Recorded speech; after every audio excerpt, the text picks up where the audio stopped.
नमस्कार, मैं हूं आपके साथ अंकन कर और आप देख रहे हैं रे स्पोर्ट्स क्रिकेट। नया पता नया ठिकाना मेरा भी है, लेकिन यहां पर आपको सारी खबरें जो हैं वो मिलने वाली है क्रिकेट की। इस वक्त मेरे साथ हैं संदीपन बैनर्जी, जो कि एक वरिष्ठ खेल पत्रकार हैं।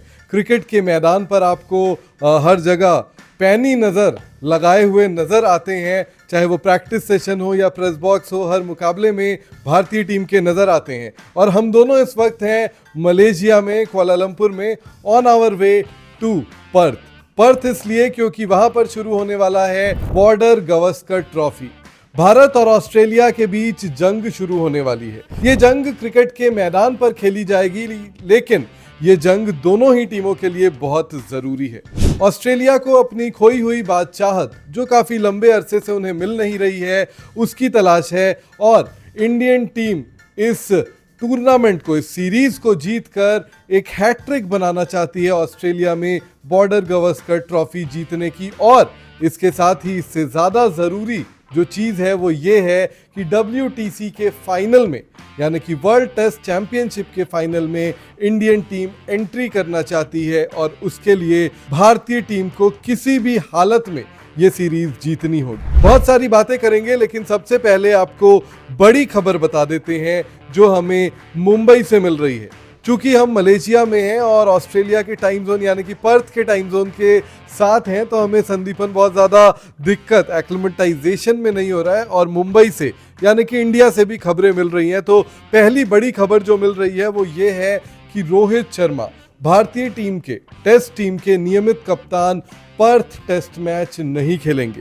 पहले ये खबरें ज़रूर आ रही थी, सूत्रों के हवाले से खबर ये ज़रूर आ रही थी कि रोहित शर्मा पर्थ ट्रेवल करेंगे, टीम इंडिया से जुड़ेंगे और पर्थ टेस्ट, जिसका आगाज़ 22 नवंबर से होना है, वो खेलेंगे। लेकिन अब सूत्रों के हवाले से ये खबर आ रही है कि रोहित शर्मा ने BCCI से छुट्टी मांगी है और वो इस टेस्ट मैच का हिस्सा नहीं होंगे। संदीपन, आपके क्या व्यूज़ हैं इस खबर पर? क्योंकि हम सभी को लग रहा था कि चूंकि रोहित शर्मा का परिवार 3 से 4 का हो गया, उन्होंने इसका ऐलान कर दिया और इसी वजह से उन्होंने छुट्टी भी ली थी, क्योंकि वो जो है वो दूसरी बार पिता बनने वाले थे। अब चूंकि पिता बन चुके हैं तो हर किसी को यही उम्मीद थी कि रोहित शर्मा जो हैं वो पर्थ टेस्ट में इंडियन टीम का नेतृत्व करेंगे। इंडियन टीम थोड़ी परेशानी में भी है, कुछ चोटिल प्लेयर्स हैं, कुछ क्वेश्चन मार्क्स अवेलेबिलिटी पर बने हुए हैं। तो कैसे आप रिएक्ट कर रहे हैं इस खबर पर? देखिए, मुझे लगा कि ये सेंसिबल डिसीजन है, क्योंकि अगर आप देखेंगे रोहित शर्मा अगर आते भी तो मुझे नहीं लगता कि वो 19 से पहले प्रैक्टिस ज्वाइन कर पाते। तो 3 दिन के प्रैक्टिस में, वो भी net practice, not match stimulation, तो 3 दिन के प्रैक्टिस में उनको खेलना, और जैसे उनका रिसेंट फॉर्म भी रहा है, ऑस्ट्रेलिया में उनका जैसा ट्रैक रिकॉर्ड है, थोड़ा सा मुझे लग रहा है कि वो रिस्की हो जाता। उससे अच्छा कि आप टाइम लेके आइए, आप उधर आइए, कैनबरा आइए, आप वार्म अप मैच खेलिए और डे नाइट टेस्ट मैच में आप डायरेक्ट एज ए कप्तान इंडियन टीम का कप्तानी संभालिए और एज एन ओपनर खेलिए। तो मुझे लगा ये सेंसिबल कॉल है इंडियन टीम मैनेजमेंट के तरफ से भी और रोहित शर्मा के तरफ से भी। फिर अभी क्या है कि क्लैरिटी मिल गया होगा कि चलो हमारे पास रोहित शर्मा है नहीं, तो हमको वी नीड एन ओपनर। अब नाउ द क्वेश्चन इज कि ओपन कौन करेंगे। ओपन, अब देखिए Indian team already they have lost Shubman Gill for this test. मतलब उम्मीद ये भी है, लेकिन शुभमन गिल में कि अंगूठे में चूंकि फ्रैक्चर है तो आप कह नहीं सकते, आप अभी अनुमान ही लगा सकते हैं संदीपन की पहले टेस्ट मैच से वो बाहर है। चांसेस तो कम लग रहा है मुझे। नहीं, दूसरे में भी हो सकता है बाहर हो जाए, उससे पहले एक बोर्ड 11 पहले में तो वो नहीं है, पहले में 99.9% है कि वो बाहर ही है। तो अब क्वेश्चन है, आपके पास एक ओपनर नहीं है रेगुलर, एक रेगुलर नंबर 3 नहीं है। अब कौन वे दो पोजीशन कॉल संभालेंगे? आपको क्या लगता है? देखिए, संभाले कोई भी, लेकिन मुझे ये लगता है कि इंडियन टीम के पास, आपने जो एक बड़ी बात कही कि अब ये पता है कि रोहित नहीं है। गौतम गंभीर मुंबई में आखिरी प्रेस कॉन्फ्रेंस जब इंडियन टीम की हुई थी तब ये बताकर गए थे कि रोहित की अवेलेबिलिटी पर अभी तक कोई क्लैरिटी नहीं है। लेकिन अब चूंकि सूत्रों के हवाले से खबर ये आ रही है कि रोहित शर्मा ट्रेवल नहीं करेंगे, तो ये बात अब पक्की है कि रोहित नहीं जा रहे हैं।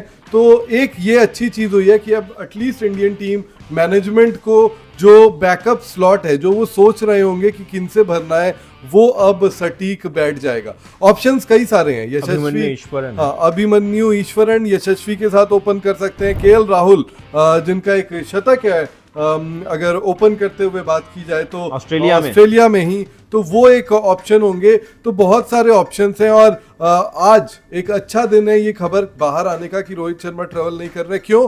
क्योंकि ऑस्ट्रेलिया से जो हमसे थोड़ी दूरी पर है, पर्थ से हम थोड़ी दूरी पर हैं, जैसा मैंने आपको बताया कुआलालंपुर में है, तो वहाँ से ये खबर आई। आज 3 दिन का स्टिमुलेशन जो था, जो मैच प्रैक्टिस था इंडियन टीम का, वो खत्म हुआ। कुछ प्लेयर्स ने अच्छा परफॉर्म किया। बल्लेबाजों की बात करें तो वहाँ पर सबका मिला जुला जो परफॉर्मेंस है वो देखने को मिला। गेंदबाजों में हर्षित राणा का नाम जो है वो बाहर आ रहा है कि उन्होंने अच्छा किया है, संदीपन। लेकिन बैटिंग में आउट परफॉर्म किसी ने उस तरीके से नहीं किया।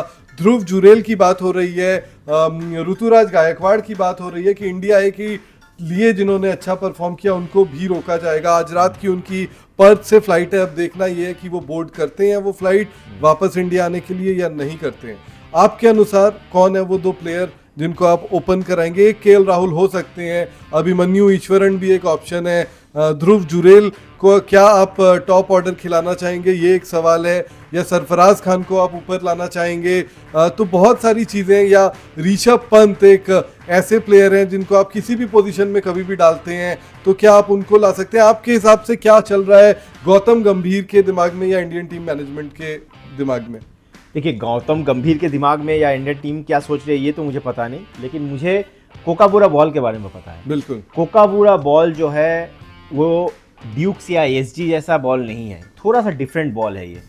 इसका सीम जब आप 30-35 ओवर हो जाता है ना, तो उतना ये बॉल मूव नहीं करता है जितना हम देखते हैं ड्यूक्स करता है या SG back home reverse swing होता है। ये बॉल इतना मूव नहीं करता है। तो अगर आप कोकाबूरा बॉल से ये सीरीज़ होने वाला, क्योंकि आपको पता है कि ऑस्ट्रेलिया में जब भी टेस्ट सीरीज़ होते हैं कोकाबूरा बॉल से खेलते हैं वो, तो कोकाबूरा रेड बॉल से ये सीरीज़ होने वाला है। अगर ये कोकाबूरा रेड बॉल को आप 30-35 ओवर संभाल लें with minimum damage, so in the next leg के 40-45 ओवर जब तक सेकंड न्यू बॉल नहीं अवेलेबल होता है, there will be runs for taking. तो मैं तो ये चाहूँगा कि अगर मैं जो आप पूछे तो मैं क्रिकेटिंग एंगल से जाना चाहूँगा, put experience player on the top. मैं केएल राहुल से ओपन कराऊंगा ऑब्वियसली विद यशस्वी जायसवाल। मैं पहले टेस्ट मैच के लिए मैं विराट कोहली को नंबर 3 में खिलाऊंगा। अब बहुत सारी बातें तो देखिए वैसे हो ही रही है कि क्या होगा इंडिया का हाल। 19 तारीख से आधिकारिक तौर पर भारतीय टीम ऑप्टस स्टेडियम जहां पर ये मुकाबला खेला जाएगा वहां पर अभ्यास करेगी। मैं और संदीपन उस प्रैक्टिस सेशन को अपनी नज़रों से देखेंगे और आपको रेस स्पोर्ट्स पर हर अपडेट तो देंगे ही कि क्या होगा। लेकिन मुझे लगता है कि क्या आप अपने अनुभवी खिलाड़ियों को फ्रंट लाइन, जहां पर एक एक्सपीरियंस या फिर एक पॉइंट ये कहता है, डिबेट का एक की बात ये कहता है कि आपको अपने अनुभवी खिलाड़ियों को डिफिकल्ट स्पॉट पर डालना चाहिए, लेकिन दूसरा स्पॉट ये भी कहता है कि आपको अपने अनुभवी जो खिलाड़ी है उनको बाद के लिए, अगर आपके नए प्लेयर शुरुआती ओवर्स खेल जाते हैं तो बाद में रन बनाने के लिए भी जो है ना वो आप अनुभवी खिलाड़ियों को रख सकते हैं। इंडियन टीम का माइंडसेट क्या है अभी तक कोई क्लैरिटी नहीं है, क्योंकि वाका से जो खबरें मेरे और संदीपन के पास आ रही है वहां पर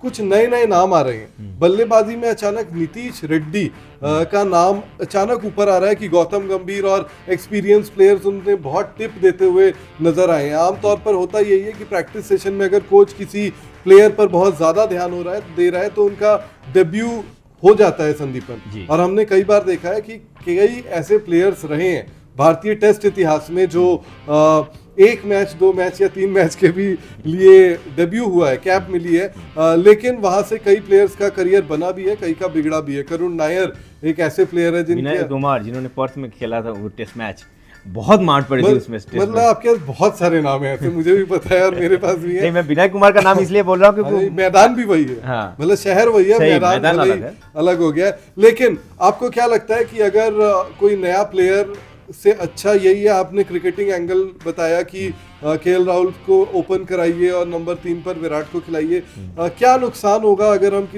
किसी नए प्लेयर को मौका देते हैं ओपन में और नंबर 3 पर या फिर यानी कि टॉप ऑर्डर में? देखिए, नंबर 3 पे आप किसको खिलाएंगे? अगर मैं सोचा कि नया प्लेयर अभिमन्यु ईश्वरन से ओपन अगर करा ले तो फिर आपको नंबर 3 कौन खेलेंगे?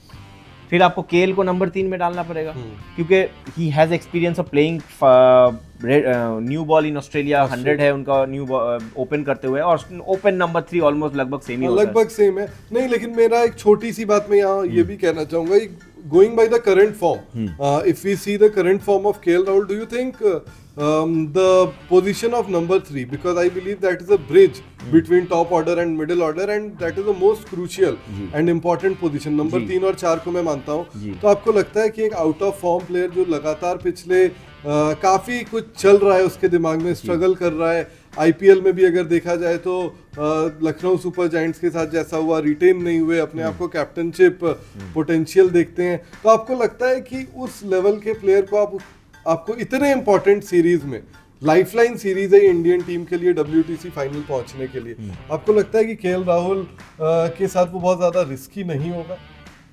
देखिए, ये है कि glass half full of water है कि हाफ एम्प्टी, आप किस तरीके से सोच रहे हो। गंभीर जितना मुझे लगा है कि वो एग्रेसिव सोचेंगे, वो नेगेटिव नहीं सोचेंगे, मैं अपने एक्सपीरियंस प्लेयर को पीछे रखूंगा, ऊपर जूनियर को भेज दूंगा, ऐसा नहीं है। तो और आपका बात भी सही है कि केएल राहुल ने रिसेंट फॉर्म उनका अच्छा नहीं रहा है, लेकिन अगर आप बाकी अवेलेबल ऑप्शन देखें, ध्रुव जुरेल जिनका ये बात चल रहा है कि उनको ये मैच पर मौका मिल सकता है, जिस तरीके से इंडिया ए के लिए उन्होंने खेला है, डेफिनेटली उनको मौका मिल सकता है, लेकिन वो मिडिल ऑर्डर में बिल्कुल अच्छा किए हैं। अब ऋषभ पंत जैसे प्लेयर जो मुझे नहीं लग रहा है कि उनको नंबर 3 में भेजने का कोई मतलब आप एक फिर अच्छे प्लेयर को जो है वो पोजीशन ऐसा देकर फंसा दोगे और वहां पर आपको वो बैकफायर ज्यादा करेगा सामने। अगर आप सरफराज का बारे में बात, सरफराज का भी रिसेंट फॉर्म अच्छा नहीं है, सरफराज के साथ भी वही है ना कि उनको ऐसे पोजीशन चेंज किया गया है। आपने मतलब पहली पारी में अगर 150 मारा जिस पोजीशन पर, दूसरे पारी में वहां पर बैटिंग नहीं मिली उनको। हमें ये भी देखना पड़ेगा कि उनके साथ टीम मैनेजमेंट ने भी किस तरीके से किया। और लेकिन एक बात सही है आपकी कि सरफराज जो है वो इंडियन पिचेस के लिए ज्यादा सूटेबल है, और फास्ट बॉलिंग के खिलाफ थोड़ा सा मुझे लगा अनकंफर्टेबल लगते हैं। वो हमने घर में भी देखा न्यूजीलैंड के खिलाफ, न्यूजीलैंड के फास्ट बॉलर्स को वहां पर घर में थोड़ा सा उनको फेस करने में तकलीफ हो रहे थे, जब बॉल थोड़ा सा hit the deck kind of bowlers उनको बॉलिंग कर रहे थे। और ये तो ऑस्ट्रेलिया है, ये तो पर्थ है। लेकिन देखिए ये अगर मगर की बात, भले ही अब रोहित शर्मा पर क्लैरिटी आ गई है, अगर मगर की बात सिर्फ बैटिंग लाइनअप पर नहीं बल्कि बॉलिंग में भी, जो हमारी बॉलिंग बैटरी है, जो गेंदबाजी डिपार्टमेंट है ना, उसमें भी अगर मगर की बात बहुत सारी चल रही है। सबसे बड़ी अगर मगर की बात ये है बॉलिंग डिपार्टमेंट में कि आपका कौन होगा जो शमी को रिप्लेस करेगा। खबरें ये भी है कि शमी जो है वो ऑस्ट्रेलिया की फ्लाइट, पहली अवेलेबल फ्लाइट पकड़ेंगे और पर्थ टेस्ट से पहले चले जाएंगे। अगर चले जाते हैं तो very well and good, bowlers को एक्लिमेटाइज करने में ज़्यादा समय नहीं लगता, और लाला के पास जितना अनुभव है उससे तो लाला ऑस्ट्रेलियाई बल्लेबाजों की खटिया खड़ी कर ही सकते हैं। लेकिन लेट्स स्पीक आपकी बॉलिंग अटैक, जसप्रीत बुमराह, मोहम्मद सिराज और शमी, यही होंगे अगर शमी फर्स्ट टेस्ट में अवेलेबल होते हैं तो। नहीं होते हैं तो कौन होगा? नहीं होते हैं तो एक तो मुझे लग रहा है कि इंडियन टीम जो है 4 फास्ट बॉलर फर्स्ट में खिलाएगी डेफिनेटली। वो तो खिलाना ही पड़ेगा। वो तो खिलाएगी है। तो आपके पास मतलब मैं तो चौथे पर बाद में आऊंगा, मैं तो अभी तीसरे नाम को पहले फाइनल करना चाहता हूँ। तीसरा नाम अगर आप मुझसे पूछे तो मैं तो हर्षित राणा को खिलाऊंगा, क्योंकि जिस तरीके से हमें खबर में मिल रहा है कि बहुत ही बेहतरीन बॉलिंग कर रहे हैं वो अभी नेट्स में। हालांकि मैं श्रीलंका में भी था, ओडीआई सीरीज में जब वो टीम में चुने गए थे, उससे पहले जो नेट स्टिमुलेशन हुआ था वहाँ पर भी बहुत बेहतरीन बॉलिंग किया था। मुझे तो ये लगा था कि इनको पहले मैच से खिलाए, लेकिन तीनों मैच में उनको मौका नहीं दिया गया। एक केकेआर के लिए अच्छा हुआ, अनकैप उनको रिटेन कर लिया, बट जो भी है, this is international cricket we are talking about. तो मुझे एनबीजीटी तो मुझे लग रहा है कि हर्षित राणा को आपको मौका देना चाहिए। बहुत अच्छे बॉलर हैं, hit the deck kind of bowler है। उनका जो लेंथ है 3/4 लेंथ, वो ऑस्ट्रेलिया के लिए आइडियल लेंथ माना जाता है। और हर्षित राणा थोड़ा सा बैटिंग से भी आपको कंट्रीब्यूट कर सकते हैं, 20-25 रन वो भी आपको बना के दे सकते हैं। और गंभीर, मुझे मतलब जितना हम गंभीर को जानते हैं, आप भी देखे होंगे उनके, वो ऐसे प्लेयर्स को पसंद करते हैं जो कि थोड़ा सा बैट और बॉल दोनों से जो टीम के लिए जो है ना, वो जितना ज्यादा कर पाए उस प्लेयर को वो उतना ज्यादा पसंद करते हैं। और पुछल्ले बल्लेबाज जब रन बना, हालांकि मैं एक और पॉइंट यहाँ पर जल्दी से बता दूं, मैं प्रसिद्ध कृष्णा का भी बॉलिंग देखा हूँ इंडिया ए के लिए। चौथे बॉलर क्या प्रसिद्ध कृष्णा होंगे? मोहम्मद शमी नहीं जाते हैं तो होंगे, लेकिन अभी नीतीश राणा के बारे में, अगर Nitish Rana as an allrounder खेलते हैं तो वो जो शार्दुल ठाकुर वाला जो रोल है बेसिकली, उसमें अगर इंडियन टीम उनको सोच रहे हैं तो फिर देखना होगा। अब ये एक मुझे नहीं लगता कि इंडियन टीम ऐसे भी लेके जाएगी कि एक भी स्पिनर ना खिलाए, एक स्पिनर तो खिलाएगा। एक स्पिनर तो मुझे भी लगता है कि खिलाएंगे, लेकिन वही है कि इंडियन टीम की अगर मगर की बातें बहुत ज्यादा हो रही हैं अभी।